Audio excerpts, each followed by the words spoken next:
እንደምን አላችሁ የእግዚአብሔር ቤተሰቦች? ከእግዚአብሔር ከአባታችን ከጌታም ከኢየሱስ ክርስቶስ ጸጋና ሰላም ለእናንተ ይሁን።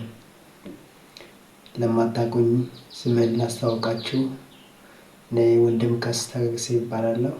ወደ ዛሬው የትምህርት ርዕሳችን ከመግባታችን በፊት ይህንን ቪዲዮ ላይክ እንድታደርጉ፣ ደግሞም ለዚህ ቻናል ቤተሰብ ያልሆናችሁ ቻናሉን ሳብስክራይብ በማድረግ እንድትጀምሩ ዘንድ በጌታ ፍቅር እንለምናችኋለን። የዛሬው የትምህርት ርዕሳችን የሚሆነው የጸሎት መልስ በሚል በሐዋርያት ሥራ ምዕራፍ 12 ከቁጥር 1 እስከ 25 ባለው ክፍል ላይ ከእግዚአብሔር መንፈስ የምንማረው ይሆናል። የእግዚአብሔር ስም ብሩክ ይሁን።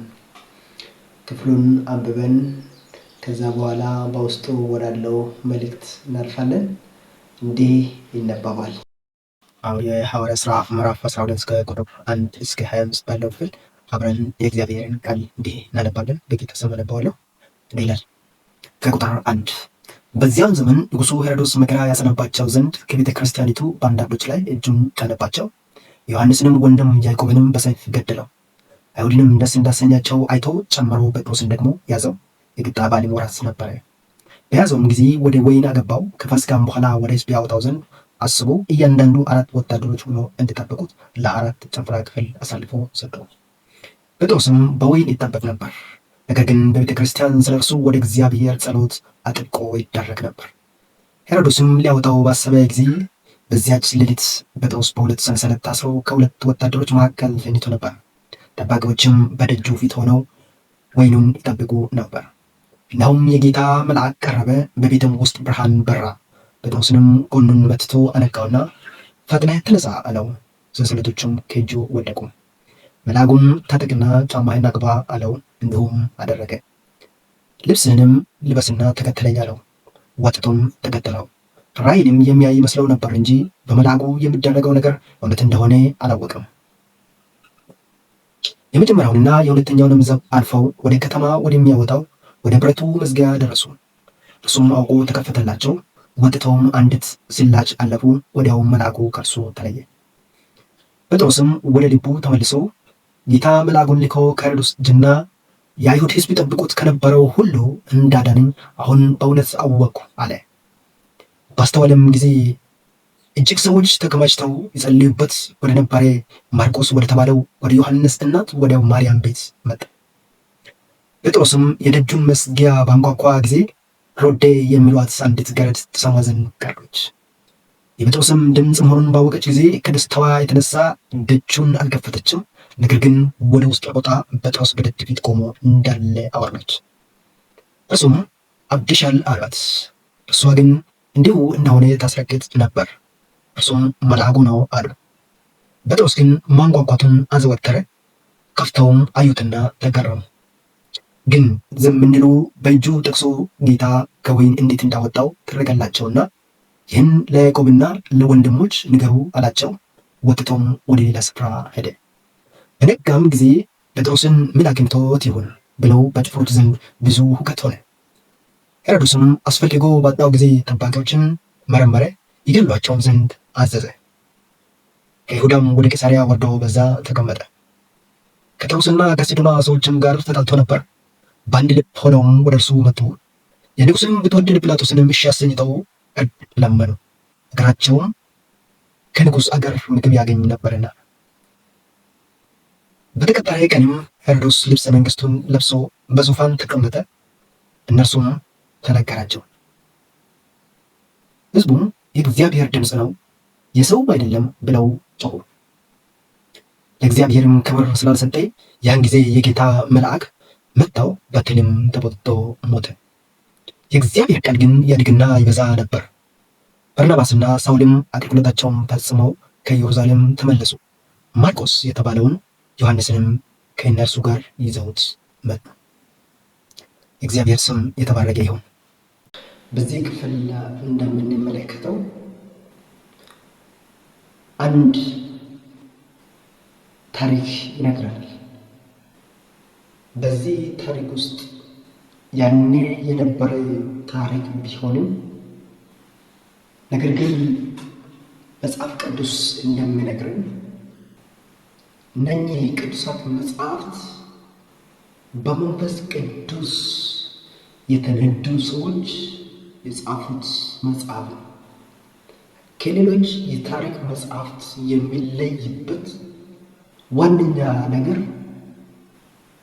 እንደ ሌሎቹ መጽሐፍት ታሪክ ብቻ አይደለም፣ በመንፈስ ቅዱስ የተጻፈ ስለሆነ ያ መንፈስ ደግሞ ያው ስለሆነ ያ መንፈስ ያኔ ሲያጽፈው ታሪክ ሆኖ እንድንደነቅበት ብቻ ሳይሆን ዛሬም የወቅቱን መልእክት ዛሬም ሊቀይረንና ሊነካን በሚችል መልኩ በእግዚአብሔር መንፈስ ተመርተው የጻፉት መጽሐፍ ነው።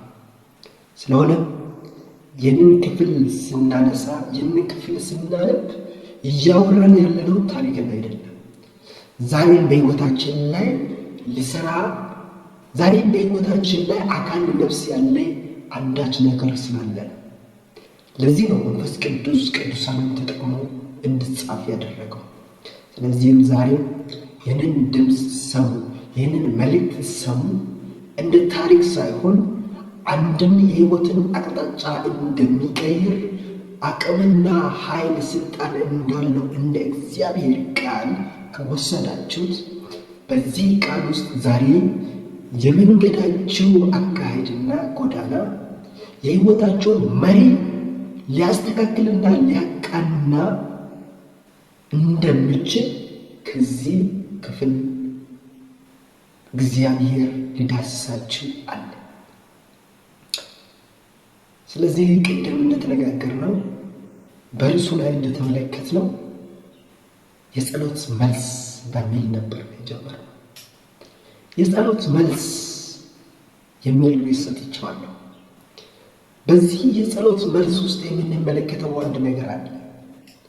አንድ ንጉሥና ደግሞ በንጉሱ ትእዛዝ ምክንያት በደል የሚደርስባቸው ጉዳትን እየተጋፈጡ ያሉት በሕይወታቸው ላይ የሕይወትን ሩጫ የሚያከትም ነገር የደረሰባቸው ደቀ መዛሙርትን እዚህ ውስጥ እንመለከታለን። ስለዚህ ንጉሥ ሄሮድስ ያደረገውን በዚህ ክፍል መጀመሪያ ያነሳል። ይህ ንጉሥ ምን አደረገ የምትሉ መጀመሪያ ያዕቆብን እንዳስገደለ ይነግረናል። ያዕቆብን እንዳስገደለ ይነግረናል። ያዕቆብን ማስገደሉ እንዳለ ሆኖ ግን በዚህ ቦታ ደግሞ በያዕቆብ መገደልና መሞት ምክንያት የተደሰቱ ሰዎች አይሁዶች የሚባሉ ሰዎች ስላሉ ይህ ንጉሥ ደግሞ የእነዚህን ሰዎች ደስታ ተመልክቶ ፈገግ ያለውን ፊታቸውን ተመልክቶ የወሰደውን እርምጃ እንመለከታለን። ምን አይነት እርምጃ ወስዷል ብትሉ በያዕቆብ መገደል ደስ የተሰኘውን ፊት አይቶ ፈገግ ያለውን ፊት አይቶ አንድ እርምጃ ነበር የወሰደው። ይህም እርምጃ ምንድን ነው የምትሉት? ጴጥሮስን ደግሞ አስይዞ ሊያስገድል ደስታቸውን ፍጹም ሊያደርግ መንገዱን በሰው ፊት ደስታ ላይ ያደረገ መንገዱን በሰው የደስታ ፊት ላይ ተመረኮዘ አንድ ንጉሥ እንመለከታለን። ስለዚህ የእግዚአብሔር ቃል ዛሬ ላይ ምንድን ነው የሚነግረን? ከዚህ ክፍል ምንድን ነው የምንማረው? ከዚህ ክፍል አንድ ነገር ይነግረናል።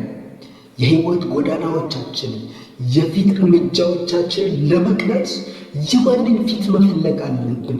የማንን የፈገግታ ፊት ማየት አለብን?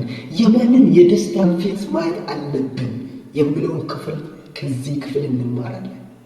ይህ ንጉሥ ያደረገው የሕይወት ጎዳናውን ሌላ እርምጃን ለመውሰድ የተጠቀመው አንድ ነገር ነበር። ይህም የሰዎችን የደስታን ፊት ነበር የተመለከተው።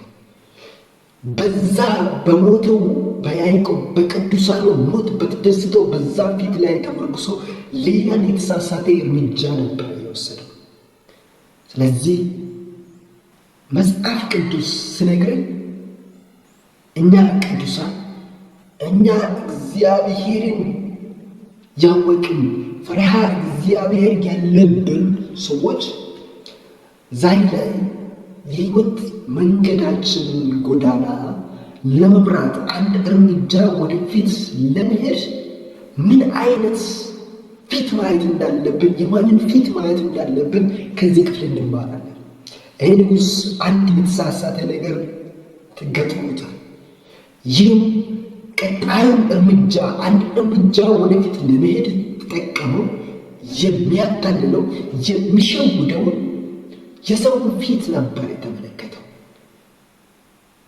ያንን ፊት ተመልክቶ በሰዎቹ ደስታ ላይ ተመርኩዞ ሕይወቱን ስንመለከተው መጨረሻ ላይ ብዙ ሳይዘልቅ ብዙ ሳይለፋ ብዙ ሳይሄድ ብዙ ዕድሜ ከመኖር እንዲቀጭ ያደረገው ነገር ምንድነው ብትሉት የሰዎችን የደስታ ፊት ነበር የተመለከተው። ይሄ ንጉሥ መጨረሻ ላይ እግዚአብሔርን ስላላከበረ እንደተመታ ወደ መጨረሻዎቹ ቁጥሮች ትመለከታላችሁ። ብዙ መሄድ እየቻለ ብዙ መዝለቅ እየቻለ ነገር ግን ብዙ በሕይወት ጎዳናው ላይ በተፈቀደለት ዕድሜ ልክ እንዳይኖር በሕይወቱ ላይ ጭንገፋ እንዲኖር ያደረገው አንድ ነገር ነበር። ይህም በሰዎች ፊት ላይ የተመሰረተ የሕይወት እርምጃ ነበር። ይሄ የሕይወት እርምጃ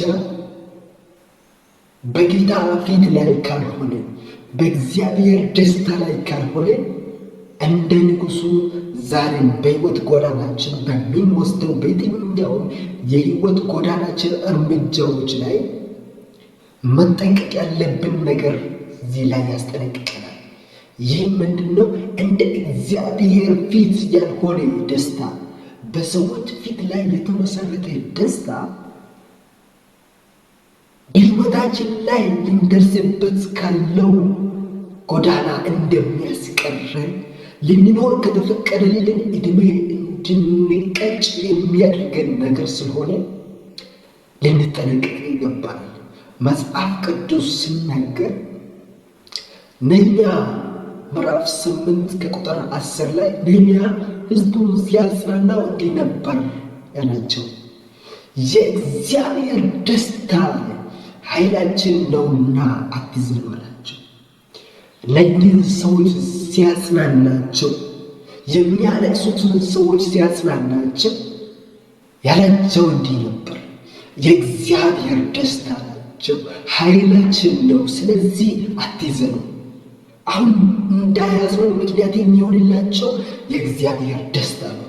እግዚአብሔር ይደሰት እንጂ እግዚአብሔር ፈገግ ይበል እንጂ ብቻ እግዚአብሔር ደስ ይበለው እንጂ እግዚአብሔር ከተደሰተ ይህ ኃይላችን ነው አለ። ይሄ ንጉሥ ግን ሰዎች ከተደሰቱ ሰዎች እሺ ካሰኟቸው ብቻ ምን አገባኝ ሰዎች ይደሰቱ እንጂ አለ። የሰዎቹ ደስታ ኃይል ነው ብሎ ኩራራ ተቀጨ፣ በከንቱ ተቀጨ፣ ብዙ ሳይሄድ ተቀጨ። ብዙ ከመኖር ሕይወቱ በከንቱ አለፈች። ስለዚህ ወገኖች ሐዋርያው ጳውሎስ ገላትያ ምዕራፍ 1 ከቁጥር 10 ላይ ሲናገር የማንም ባሪያዎች ነን አለ። የጌታ ባሪያዎች ከሆንን ማንን ደስ ማሰኘት አለብን አለ። ሰዎችን ደስ የምናሰኝ እንደሆንማ አለ የጌታ ባሪያዎች ባልሆንን አለ። ስለዚህ እኛ የማን ባሪያዎች ነን? ማንን ነው ደስ ልናሰኝ የተገባን? ማንን ነው ደስ ልናሰኝ የተጠራነው? ጳውሎስ በሕይወቱ ላይ እንዲህ ነበር ያለው፣ እኔ በእኔ ደስ ሊሰኝ የተገባው እኔ ደስ ሊያሰኝ የሚገባው አንድ ነው አለ፣ እርሱም ጌታ ነው አለ። የማገለግለው ጌታ ነው አለ። ስለዚህ ወገኖች በሕይወታችን በመንገዳችን ላይ የሕይወት እርምጃዎቻችንን ለመውሰድ ሁል ጊዜ መመልከት ያለብን፣ ሁል ጊዜ ማትኮር ያለብን የእግዚአብሔርን ፈገግታ፣ የእግዚአብሔርን የደስታን ፊት መሆን እንዳለብን ከዚህ ክፍል መማር አለብን። ዛሬ እግዚአብሔር መንፈስ የሚያስተምረን ይሄን ነው። የህይወት ጎዳናዎቻችንን ለማቀናት፣ የህይወት ጎዳናዎቻችን እርምጃ ለመውሰድ፣ አንድ እርምጃ ወደፊት ለመራመድ የእግዚአብሔርን የደስታን ፊት መመልከት አለብን። ልክ እንደ ነህምያ ሰዎችንም ለማጽናናት፣ ሰዎችንም ልባቸውን ለማንሳት የእግዚአብሔርን የደስታን ፊት እንዲያዩ፣ እግዚአብሔር ከተደሰተ ይህ ኃይላችን ነው እያለን ወደፊት ብዙ ያስገደናል። ነገር ግን የሰዎችን ፈገግታና ደስታ ላይ ከተመረኮስን፣ የሰዎችን ጭብጨባ ላይ ከተመረኮስን የእግዚአብሔር ባሪያዎች መሆንን ያሰናክላል። ስለዚህ ከዚህ ክፍል ልንማር የተገባን ነገር አንደኛ ነገር ቢኖር በሕይወት ጎዳናችን ሩቅ ለመሄድ ከእግዚአብሔር ጋር ለመዝለቅ ብዙ ዕድሜ በዚህ ምድር ላይ ለመኖር ከፈለግን እርምጃዎቻችንና የሕይወት ጎዳናዎቻችን ለመቅናት የእግዚአብሔርን የደስታን ፊትና ፈገግታ ማየት እንዳለብን ከዚህ ክፍል እንመለከታለን። ሌላኛው ይህ ንጉሥ አንድ ነገር ነበር ያደረገው። ጴጥሮስን በወህኒ እንዲጠበቅ ካደረገው በኋላ አንድ አጋጣሚ ሲጠባበቅ ነበር። ይህ ምን አይነት አጋጣሚ ነው የምትሉት? ጥሩንና በጎነትን ለማድረግ የታቀደ እቅድ አይደለም። በጎነትን ለማድረግ የታቀደ እቅድና አጋጣሚ አይደለም ሲጠባበቅ የነበረው አንድ አጋጣሚ ነበር። ይህንንም ጴጥሮስን የሚያስገድልበት አጋጣሚ ሲፈላልግ ነበር። ጴጥሮስን የማስገደል አጋጣሚ ነበር ሲፈላልግ የነበረው። ስለዚህ አንድን ክፋት ለማድረግ በጎነትን ሳይሆን ክፉን ለመፈጸም ኃጢአትን ለማድረግ የሆንን ክፍለ ጊዜና አጋጣሚ ሲፈላልግ ያለ አንድ ንጉሥ ትመለከታላችሁ። ይህ ንጉሥ እንዲህ ነበር ያደረገው። ጴጥሮስን ለማስገደል ምቹ ጊዜ ሲፈላልግ ነበር። ለምን ነበር ይህንን ምቹ ጊዜ ሲፈላልግ የነበረው ብትሉት፣ በዚያ ወራት የፋሲካ ወራት ስለነበረ ይህንን የፋሲካን ወራት አሳልፎ ጴጥሮስን ለማስገደል ሌላ አጋጣሚ ነበር ሲጠባበቅ ነበር። ስለዚህ መጽሐፍ ቅዱስ አንድን እውነትና ማስጠንቀቂያ ይነግረናል። ይህም ክፋትን ለመፈጸም ክፋትን ለማድረግ አጋጣሚን የሚሹ ሰዎች፣ አጋጣሚን የሚፈላልጉ ሰዎች የእግዚአብሔር ቃል ማስጠንቀቂያ ይሰጠናል። ምን አይነት ማስጠንቀቂያ ነው የሚሰጠን? ይህንን ቀጥታ ከመጽሐፍ ቅዱስ ከትንቢተ ሚክያስ ምዕራፍ 2 ከቁጥር 1 ላይ መጽሐፍ ቅዱስ ከፍተን እንዲህ አንድ ላይ እንመለከታለን። እንዲህ ይላል። ትንቢተ ሚክያስ ምዕራፍ 2 ከቁጥር 1። ይህንን አንድ ቁጥር ብቻ አብረን እናነባለን። በመኝታቸው ላይ በደልን ለሚያስቡ ክፋትንም ለሚያደርጉ ወዮላቸው። በመኝታቸው ላይ በደልን የሚያስቡ ክፋትንም ለሚያደርጉ ወዮላቸው። ኃይል በእጃቸው ነውና ሲነጋ ይፈጽሙታል። በዚህ ክፍል ላይ አንድ ነገር ይነግረናል። እነዚህ ሰዎች በደልን ለማድረግ ክፋትን ለማድረግ ገና በመኝታቸው ሳሉ ነው የሚያስቡት። ገና በመኝታቸው ሳሉት ክፋትን ለማድረግ ነው ሀሳባቸው። ግን መጽሐፍ ቅዱስ አንድ ነገር ይነግራል። ይህንን ያሰቡትን ክፋት ከማድረግ ስለማይከለከሉ ስለሚያደርጉ ኃይል በእጃቸው ስለሆነ ሲነጋ ስለሚፈጽሙት መፈጸማቸውን ብቻ አይደለም። የእግዚአብሔር ቃል ግን አንድ ነገር ይነግራቸዋል፣ ማስጠንቀቂያ ይሰጣቸዋል። ወየውላቸው ይላል። ወየውላቸው። ይህ የማስጠንቀቂያ ቃል ነው። ያስጠነቅቃል በብርቱ የእግዚአብሔር ቃል። ስለዚህ ክፋትን ለማድረግ አመፃን ለመፈጸም ገና ክፍለ ጊዜን ጥሩ አጋጣሚ የምንፈላልግ ሰዎች ካለ በሕይወታችን ጎዳና ላይ የእግዚአብሔር ቃል ለክፋት የተመደበ ክፍለ ጊዜ እንደሌለ ይህንን ቃል ይነግረናል። ይሄ ቃል ያስጠነቅቀናል። ስለዚህ ወዳጆቼ ይህን ልንገራችሁ፣ በሕይወት ጎዳናዎቻችሁ ላይ በጎነትን ለማድረግ ሳይሆን ነፍስን ለማትረፍ ሳይሆን ክፋትን ለመፈጸም በወንድም ላይ በጎረቤት ላይ በሆነ ሰው ላይ በደልን ለማድረግ ክፋትን ለመፈጸም ክፍለ ጊዜ የምትሹ ሰዎች፣ ቀጠሮ የምትይዙ ሰዎች፣ ገና በመኝታችሁ ሳላችሁ የምታሰላስሉ ሰዎች የእግዚአብሔር ቃል የማስጠንቀቂያን ቃል ይነግራል፣ ያስጠነቅቃል። ወየውላቸው! ይሄ ንጉሥ ይህን ነበር ያደረገው። ጴጥሮስን በእጁ ውስጥ ካስገባው በኋላ በወህኒ ካስጠበቀው በኋላ መጠበቁ ብቻ አይደለም፣ ነፍሱን ለማጥፋት ሌላን ጊዜ ሲፈላልግ ነበር። ምቹ አጋጣሚ ሲፈላልግ ነበር። በመጽሐፍ ቅዱስ በአዲስ ኪዳን ላይ አንድን ሰው እንመለከታለን። ይህም የአስቆሮቱ ይሁዳ። ይህ የአስቆሮቱ ይሁዳ ሉቃስ ወንጌል ምዕራፍ 22 ከቁጥር 6 ላይ ሲናገር ጌታን አሳልፎ ለመስጠት ምቹ አጋጣሚን ይፈልግ ነበር ይላል። ምቹ አጋጣሚን ይፈልግ ነበር። ሆኖም ያንን ምቹ አጋጣሚ ፈልገው ሲያገኘው ጌታን አሳልፎ ለመስጠት ነበር። የወደው የነበረውን ጌታን አሳልፎ ለመስጠት ነበር። ከእርሱ ጋር አብሮ የሚውለው ጌታን አሳልፎ ለመስጠት ነበር። ምን አለ ይህንን ጊዜ ለበጎነት ቢጠቀም ኖሮ? ምን አለ ይህንን ጊዜ ይህንን ምቹ አጋጣሚ ነፍስን ለማትረፍ ጓደኛን ለማፍራት ባልንጀራን ለማፍራት ቢጠቀም ነው። ነገር ግን ይህንን ሰው መጨረሻው ላይ ታችሁታል።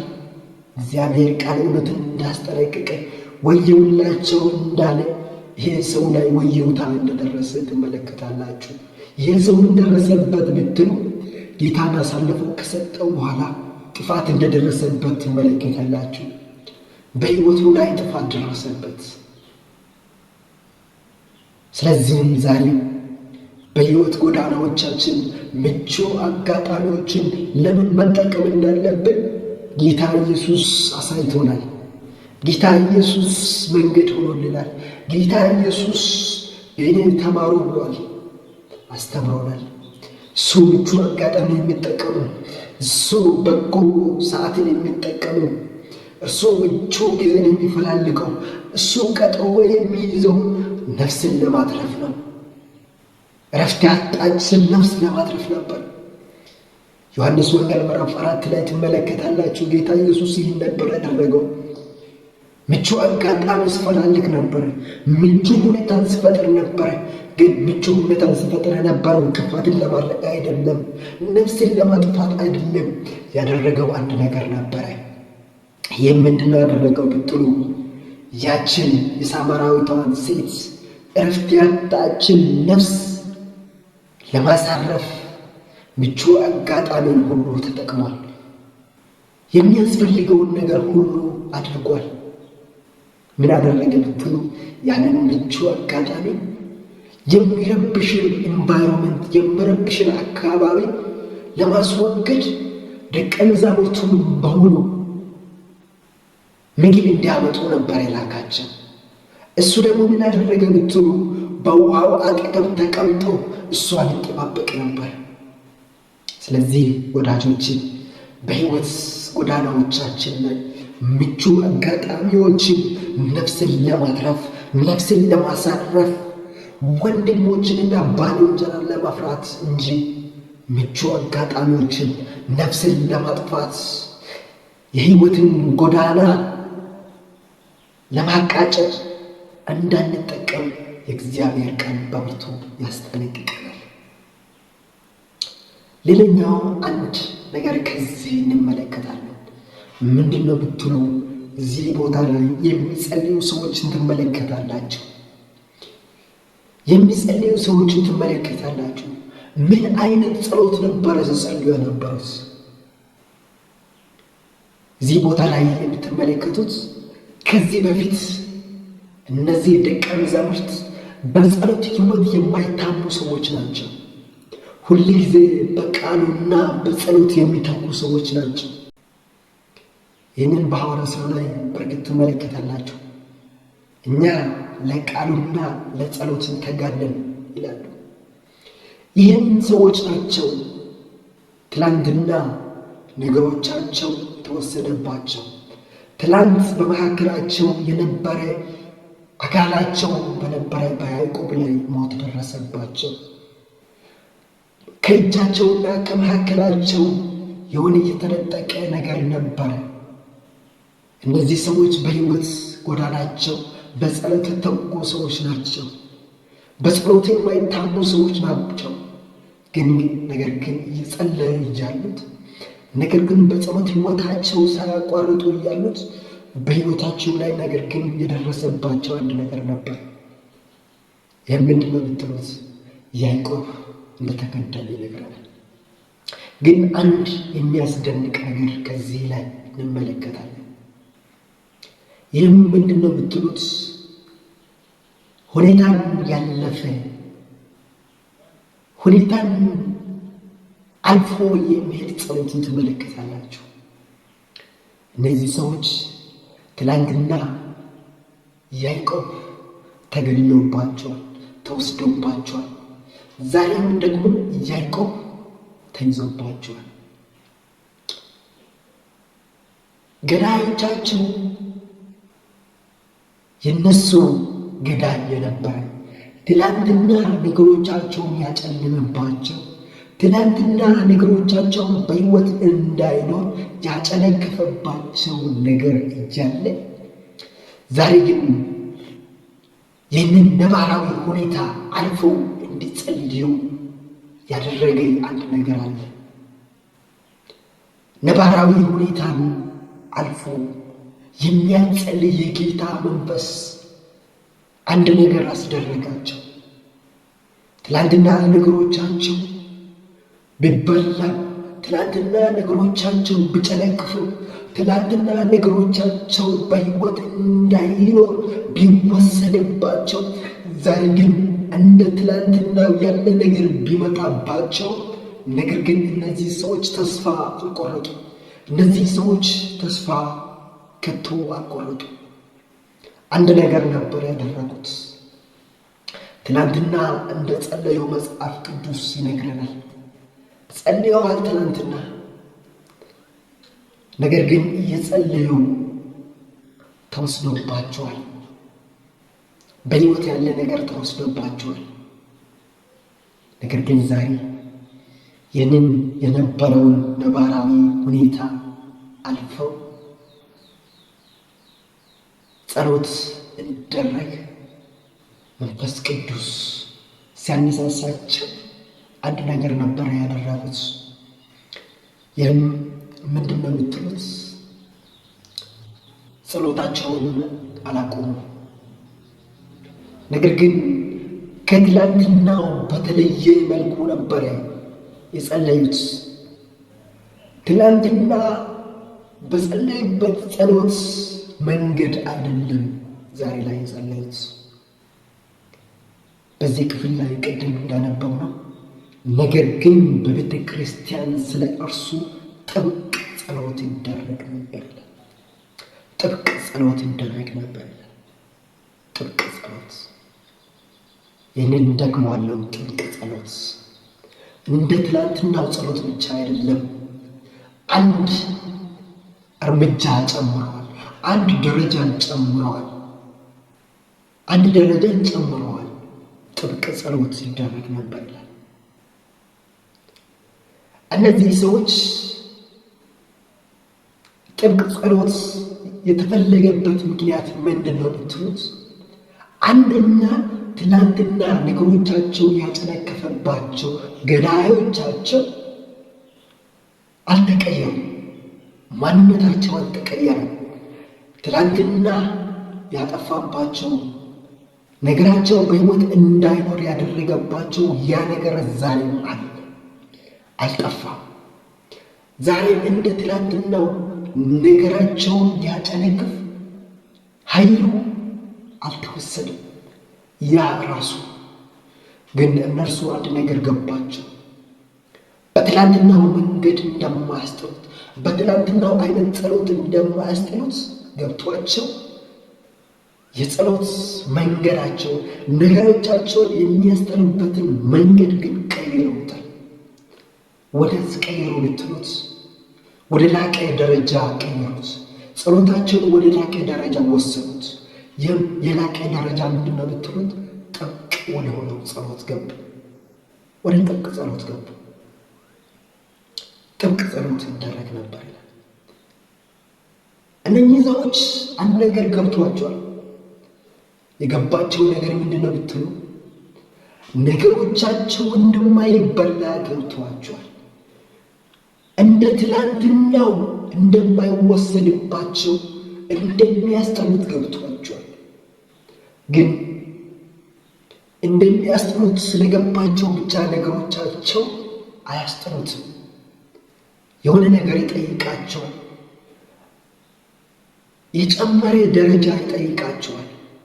ሌላ ለበል ይጠብቃቸዋል ነገሮቻቸውን ለማስጣል። ይህም ለበል ምንድን ነው ብትሉት፣ ይህም ደረጃ ምንድን ነው ብትሉት አድቫንስድ የሆነ ሌቨል ይፈልጋል። ቤዚክ በሆነው መንገድ ሊያስቡት አይችሉም። መደበኛ በሆነው መንገድ ነገሮቻቸውን ሊያስጥሉት አይችሉም። ስለዚህ ያደረጉት አንድ ነገር ነው፣ ጥብቅ ጸሎት ነበር ያደረጉት። በመደበኛው ነገር ከሄዱት ነገሮቻቸው አይመለስላቸው።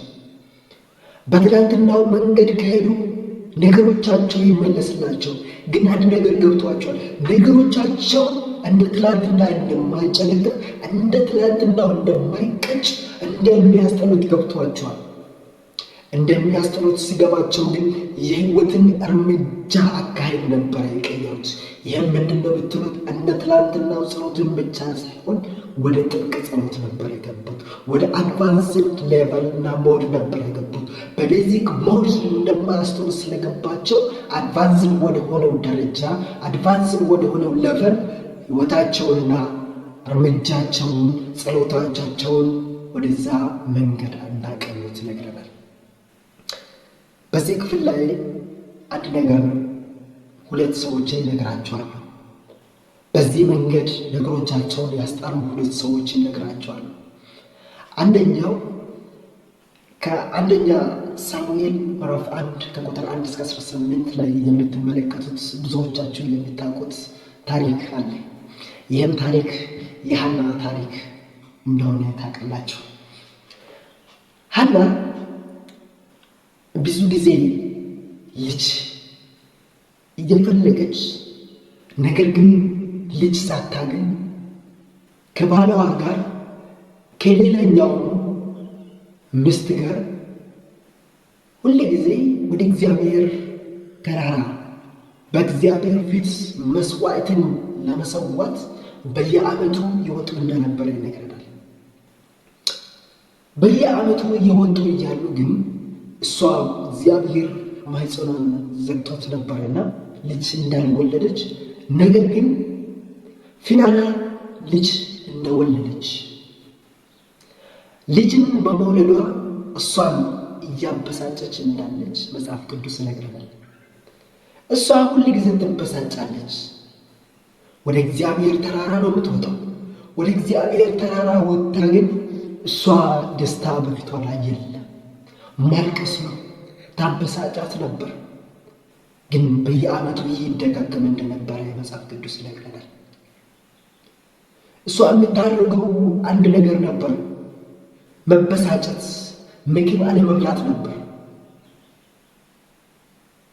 ታለቅሳለች፣ ግን የምታለቅሰው በአስለቃሾቿ ፊት ነበር የምታለቅሰው። ስታበሳጫት በእሷ ፊት ታለቅሳለች። በእግዚአብሔር ፊት አይደለም የምታለቅሰው፣ በሚታበሳጫት በእሷ ፊት ታለቅሳለች። ምግብም አልበላላት አለች። በእግዚአብሔር ፊት እያወጣች እንደዚህ ታለቅስ ነበር። እንደዚህ እያዘነች እያለች ባሏ ሕልቃና ለማጽናናት ይህንን በውስጧ ያለው የልጅን ጥያቄ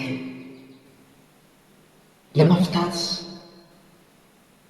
ሁለት ነገሮችን ሲያደርግ ነበር። አንደኛ መጽሐፍ ቅዱስ በዛው ክፍል ላይ ሲናገር 2 እጥፍ ይሰጣት ነበር ይላል ለሐና። ባሏ 2 እጥፍ መስዋዕትን ለመስዋዕት በሄዱ ቁጥር የሚሰጣት በውስጧ ላይ አንድ የተፈጠረ ጥያቄ ለመመለስ የሚያደርገው ጥረት ነበር። እርሷ ግን 2 እጥፍ ቢሰጣትም በውስጧ ላይ ያለው ጥያቄ በዚያ የሚመለስ ባለመሆኑ በዚህ ሊመለስ አልተቻለም። በዚህ ሊመለስ ስላልተቻለ አሁንም ሌላኛው የማጽናናትን ቃል ስለከላት ትመለከታላችሁ። ምን አይነት የማጽናናትን ቃል ነው የላከላት? ሁለተኛ እንዲህ ነው አላት፣ ከ10 ወንዶች ልጆች ይልቅ እኔ አልሻልሽም ይላታል። ይሄ ሁሉ ሙከራ የሚደረገው ምንድን ነው ሲባል በውስጧ ላይ እሷ አንድ ጥያቄ አለ። እግዚአብሔር ልጅ እንደሚሰጣት በልቧ ላይ አለ። ነገር ግን ይህንን ልጅ ወደ ምናባዊ ዓለም ወደ ገሃዱ ዓለም ለማምጣት መንገድ እንደጠፋባት በቃ ውስጧ ይነግራታል። ይሄ ነገር እንደሚወለድ ሳሙኤል እንደሚወለድ እግዚአብሔር ወንድ ልጅ እንደሚሰጣት እግዚአብሔር ከዚህ ብስጭት እንደሚገላግላት ትረዳ ነበር። ውስጧ ይነግራት ነበር። መንፈሷ ይመሰክርላት ነበር። በዚህ ሁሉ መልስ ውስጥ ግን በዚህ ሁሉ ማባባል ውስጥ ግን ሊጨነግፍ ያልተቻለ አንድ ጥያቄ አለ። ውስጧ ላይ ጽንስ አለ። በዚህ የማይመለስ በ2 እጥፍ በሚሰጠው መስዋዕት የማይመለስ እኔ ከወንዶች ከ10 ወንዶች ልጆችሽ ይልቅ አልበልጥብሽም እያላት የሚያባብላት በዚህ ቃል ያልተመለሰ የሚመለስ አንድ ጥያቄ እንዳለ ውስጧ ላይ ገብቷት ነበር። ነገር ግን ይህንን እንዴት መመለስ እንዳለባት ግራ ገብቷት በአስለቃሾቿ ፊት ታለቅስ ነበር። ያለ ስፍራዋ ታለቅስ ነበር። ስለዚህ አንድ ነገር በራላት። አንድ ነገር ግን ገባት። አንድ ቀን እንዲህ ያደረገች ወደ እግዚአብሔር ፊት በወጣች ጊዜ ዛሬ ነገሯ እንደሚወለድ በተረዳች ጊዜ ተነሳች ይላል። ተነሳች፣ በእግዚአብሔር ፊት ሆነ ይችላል። በእግዚአብሔር ፊት ስትሆን በዛ በመቃኑ አጠገብ ኤሊ ወይም ካህኑ ተቀምጦ ሳለ የስፍራ እንባ አለቀሰች። በእግዚአብሔር ፊት አለቀሰች። በእግዚአብሔር ፊት ጸሎቷን ባረዘመች ጊዜ ከንፈሯ ብቻ ይንቀሳቀስ ነበር ይላል። ድምፅ አይሰማም። ከዚህም የተነሳ ነገሯን ባረዘመች ጊዜ ደግሞ ከንፈሯን ስታንቀሳቀስ ያ ካህን ኤሊ በተመለከታት ጊዜ እንዲህ ነበር ያላት፣ ስለ ክፋት ነበር ያላት። አንቺ ሴት እስከ መቼ ነው ይህ ስካርሽ የማይለቅሽ አላት። እስከ መቼ ነው ይህ ስካርሽ የማይለቅሽ? ያንን የወይን ጠጅሽን ከአፍሽ አርቂ አላት። እሷ ግን አንድ ነገር ነበረ ለካህኑ የመለሰችው፣ ጌታዬ እኔ ሌላ የሚያሰክር ነገር ጠጥቼ አይደለም አለች። እኔ ልቧ ክፉኛ የታወቀባት ሴት ነኝ። እምባይን በእግዚአብሔር ልቤን በእግዚአብሔር ፊት አፈሳለሁ አለች።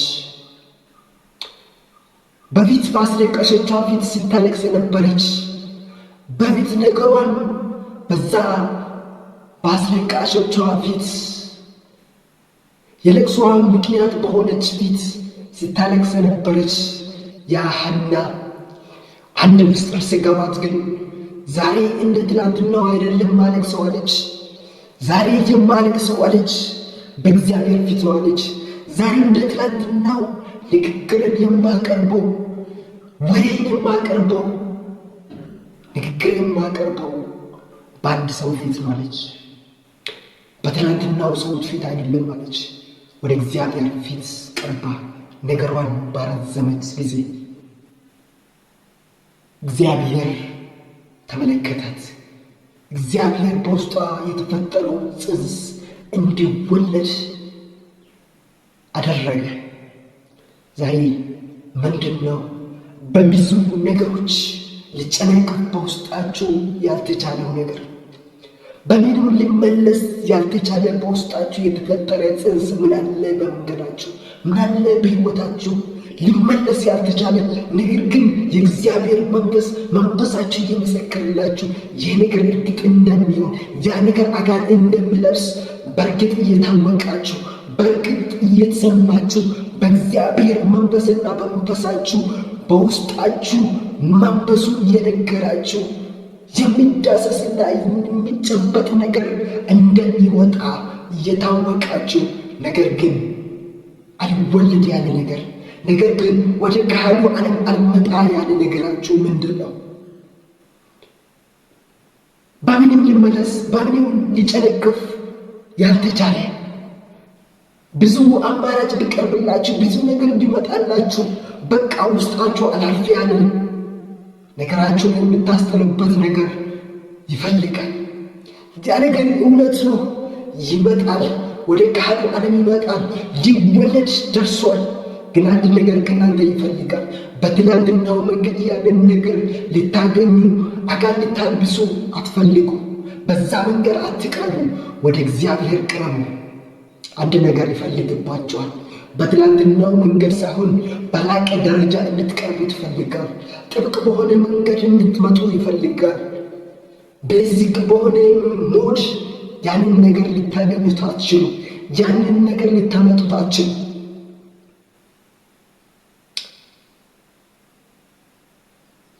አንድ ሰው ልንገራችሁ። በርጥለሞስን ታውቃላችሁ? በርጥለሞስ ዓይን የሌለው ዓይነ ስውር እንደነበረ መጽሐፍ ቅዱስ ይነግረናል። ይህ ዓይነ ስውር የነበረ ዓይኑ ያልበራለት ሰው በመንገድ ዳር ተቀምጦ እያለ አንድ ወሬ እንደደረሰው፣ አንድ ጫጫታ እንደደረሰው፣ ጫጫታ በዛ በኩል ሲደርሰው ምንድነው የሆነ ያለው ነገር አለ። ሰዎቹም ያሉት የናዝሬቱ ኢየሱስ እያለፈ ነው አሉት። የናዝሬቱ ኢየሱስ እያለፈ ነው አሉት። የናዝሬቱ ኢየሱስ እያለፈ ነው። የናዝሬቱ ኢየሱስ እያለፈ ነው አሉት። እሱ ዓይኖቹ እንደሚበሩለት፣ ዓይኖቹ እንደሚከፈቱለት በውስጥ መንፈሱ ተረድቷል። በውስጥ ማንነቱ ተረድቷል። ያ የሌለው ዓይኑ አይቶ የማያውቀው ያ ዓይኑ እንደሚበራ በውስጥ ዓይኑ ግን አይቶታል። በመንፈሱ ግን ተረድቶታል። ነገር ግን ያንን የራሱ ለማድረግ የሄደውን እርምጃ እንመለከት። ሰዎቹ ማን ነው እያለፈ ያለው ብለው ሲጠይቀው ሰዎቹ የናዝሬቱ ኢየሱስ እያለፈ ነው አሉ። እሱም እንዲህ አለ፣ የዳዊት ልጅ ሆይ አለ ማረኝ አለ።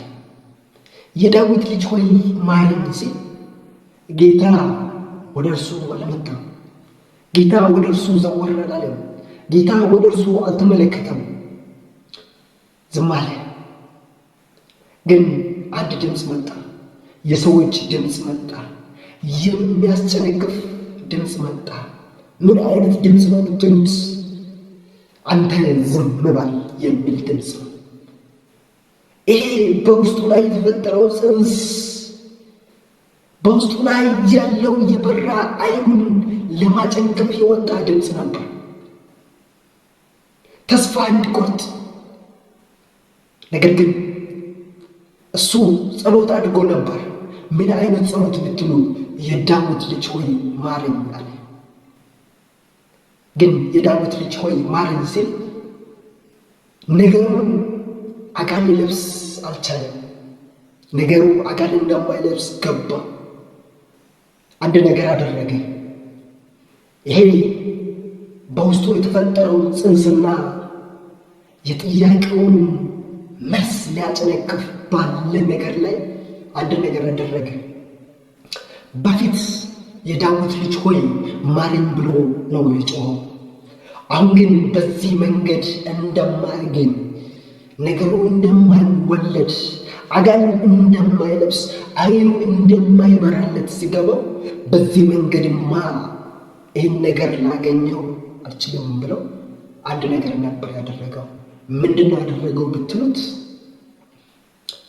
ከመጀመሪያው ጩኸት ይልቅ አብዝቶ ጮኸ የሚል ነገር ትመለከታላችሁ።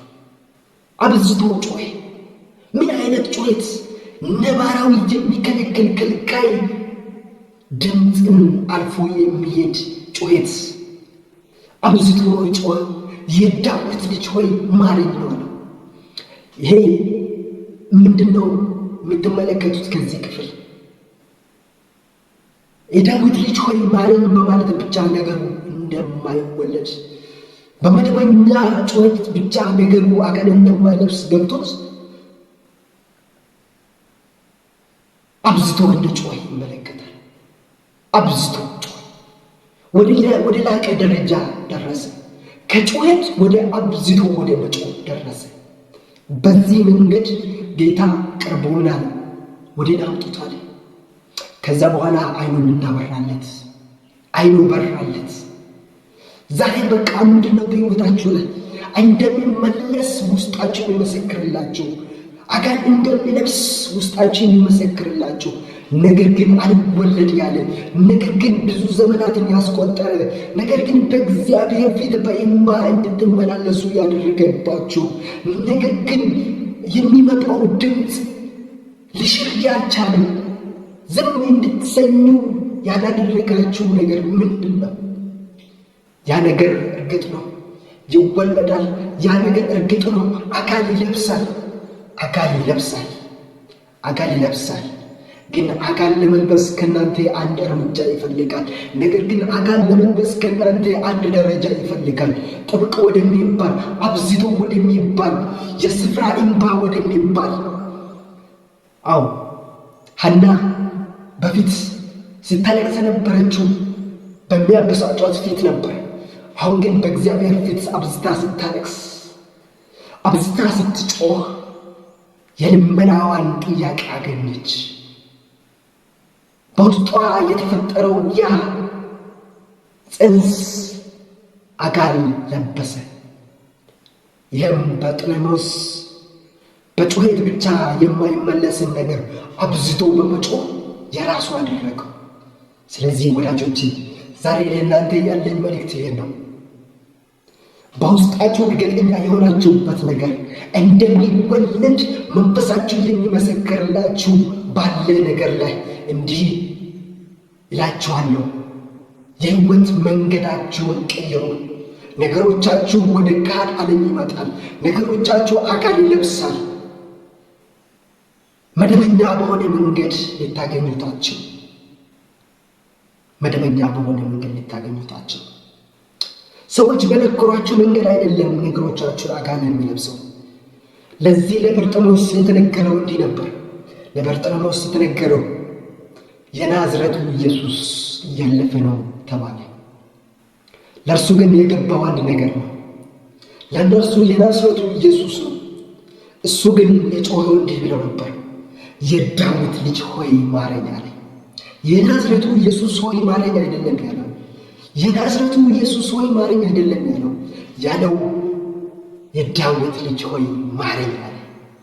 ለምን ብትሉት ሰዎቹ በነገሩት፣ ሰዎች በሰጡት መልእክትና ሰዎች በሰጡት መንገድና መርህ አይደለም። ሰዎች በሰጡት መንገድ አይደለም። ሰዎቹ የነገሩት የናዝሬቱ ኢየሱስ እንደሆነ ነው። እሱ ግን የጸለየበት ስም የዳዊት ልጅ ሆይ ማረኝ አለ። ይሄ ምንድን ነው? አንድ ምስጢር አለ እዚህ ውስጥ። የዳዊት ልጅ በዳዊት ልጅ ውስጥ እሱ የተመለከተበት አንድ እውነት አለ።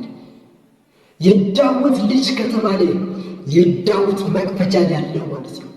ይህም ማለት የመክፈትና የመዝጋት ስልጣን በእጁ እንዳለ፣ እሱ የከፈተው ማንም እንደማይዘጋ፣ እሱ የዘጋው ማንም እንደማይከፍት የገባለት ያንበራለት የተዘጋበት ዓይኑን ሊከፍት የሚችል ቁልፍ ያለው እንደሆነ ተረድቶ የዳዊት ልጅ ሆይ ማረኝ አለ። በቃ ነገሮቻችሁ ሰዎች በሰጧችሁ መልእክት፣ ሰዎች በነገሯችሁ መንገድ አይደለም።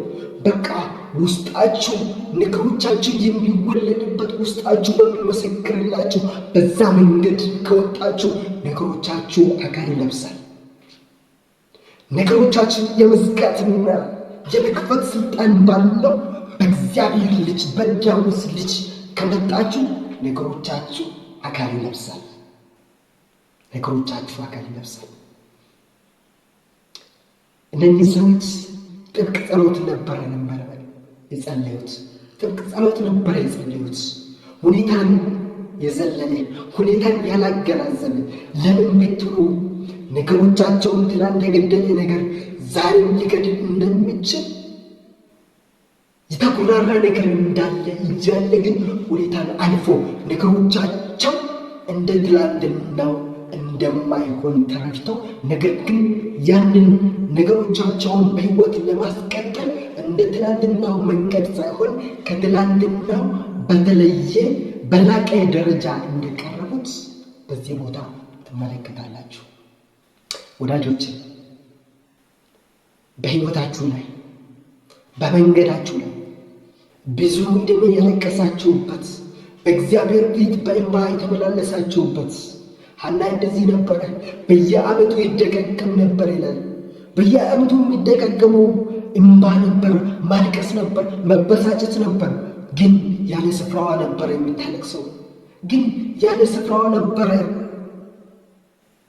የምታለቅሰው፣ እንባዋን የምታፈሰው። ስፍራችሁን ቀይሩ። በእግዚአብሔር ፊት ልባችሁን አፍስሱ። በእግዚአብሔር ፊት ነገሮቻችሁን አራዝሙ። ትንሽ ከሆነ የምትቆዩት ዛሬ አብዝታችሁ ቆዩ። ደጁን ጥኑት። እግዚአብሔር ከተርፍልላችኋል። እግዚአብሔር ፊቱን ወደ እናንተ ያቅናል። እግዚአብሔር መልእክተኞቹን ወደ እናንተ ይልካል። እግዚአብሔር ከልካዮቻችሁን ጭምር ይልክላችኋል። ለበርጠለሜዎስ እግዚአብሔር እንዲህ ነበር ያደረገለት። ክርስቶስ እንዲህ ነበር ያደረገለት። በፊት ሲከለክሉት የነበረው አንተ ዝም በል ሲሉት የነበሩትን ሰዎች እናንተ ራሳችሁን እንደዚህ ነበር አላቸው። ሰውየውን ወደ እኔ አምጡት አለ። ሲከለክሏቸው የነበሩትን ሰዎች ወደ እናንተ ይልክላችኋል። ሲከለክሏችሁ በቃ ነገር እኮ አይሆንም፣ አንተ ዝም በል፣ አንተ እኮ ከሰው ተርታ አይደለህም፣ አንተ አካል የጎደሎ የሆንክ ሰው፣ እኛ እንኳ ሙሉ ሰው ሆነን እሱን ለመጥራት ያልቻለን ሰዎች፣ አንተ አካል ስንኩል ሆነ አይነ ስውር ሆነ እንዴት ትጠራለህ? ዝም በል ሲሉት እሱ ግን አብዝቶ ነው ጮኸ። አብዝቶ ስጮህ ከልካዮቹ ነበረ መጥተው የወሰዱት። የሚከለክሏችሁ የእናንተ ባሪያዎች ይሆናሉ፣ የእናንተ አገልጋዮች ይሆናሉ፣ የእናንተ እቅድና ራዕይ አስፈጻሚዎች ይሆናሉ።